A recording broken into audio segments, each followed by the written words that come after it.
ஒரு சிறிய கிராமத்தில் ராகேஷ் என்ற இளைஞன் வாழ்ந்து வந்தான். அவன் சிறுவயதிலேயே தனது பெற்றோர்களை இழந்துவிட்டான். அவனுக்கு சொத்தும் இல்லை, ஆதரவும் இல்லை. ஒரு சிறிய குடிசையில் தனிமையாக வாழ்ந்து வந்தான். அதே கிராமத்தில் ராமப்பா என்ற கருணை மிகுந்த தலைவர் இருந்தார்.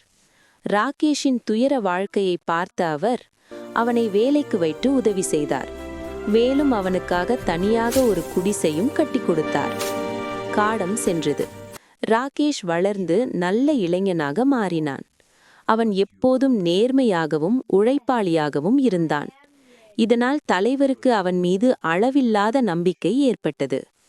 ஒரு நாள் தலைவர் அவனை அழைத்து, ராகேஷ், இப்போது நீ திருமணம் செய்து கொள்ள வேண்டும். உன் வாழ்க்கையை அமைத்துக் கொள்ள நேரமாகிவிட்டது என்றார். ராகேஷ் கண்களில் நீர் மலர்ந்தது. ஐயா, நீங்கள்தான் எனக்கு தந்தையும் தாயும்.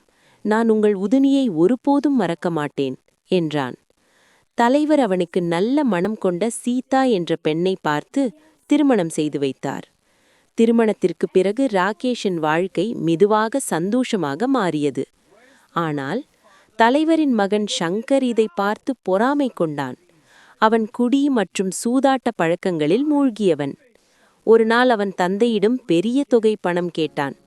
தலைவர் மறுத்ததால் கோபத்தில் சங்கர் ஒரு மோசமான முடிவை எடுத்தான். அடுத்த நாள் வீட்டின் பெட்டகத்தில் இருந்த பணம் திருடப்பட்டது. சங்கர் உடனே ராகேஷை குற்றம் சாட்டினான். இதை கேட்ட ராகேஷ் மனமுடைந்தான். ஐயா, நான் இப்படி செய்ய மாட்டேன், என்னை நம்புங்கள் என்று கண்ணீர் மல்க கேட்டான். அந்த நேரத்தில் தலைவர் உண்மையை வெளிப்படுத்தினார். பணம் திருடியது ராகேஷ் இல்லை, என் மகன் சங்கர்தான் என்றார். இதை கேட்ட சங்கர் தனது தவறை உணர்ந்து தந்தையிடமும் ராகேஷிடமும் மன்னிப்பு கேட்டான். அந்த நாள் முதல் அவன் தனது கெட்ட பழக்கங்களை விட்டுவிட்டு நல்ல மனிதனாக வாழ தீர்மானித்தான். கதையின் நெறி: நேர்மை எப்போதும் வெற்றி பெறும். கெட்ட பழக்கங்கள் மனிதனை நாசம் செய்யும். இந்த கதை உங்களுக்கு பிடிச்சிருந்தா லைக் பண்ணுங்க, ஷேர் பண்ணுங்க, மறக்காம நம்ம சேனலை சப்ஸ்கிரைப் பண்ணிக்கோங்க.